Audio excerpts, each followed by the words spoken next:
I'm very new into this investing field. I just finished my post graduation last year only, and now I can invest only up to 4 lakh.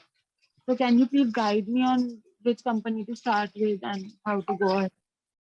See, that should be your own decision, where to invest. No, you should, this your money, you should decide. We can help you in understanding the opportunity.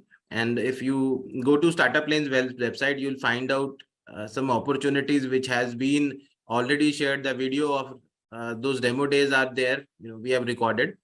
And in case you feel interested, if you have 100 questions, we'll be happy to answer all those 100 questions. If you want to talk to the founders, we'll be happy. But ideally, it should be your own decision, right? I do this way. Even I don't take anybody's advice.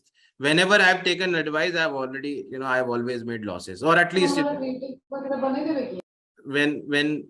when somebody tells you to put in money, that is the wrong way to go about it, right? So opportunities could be shown, but you decide for yourself.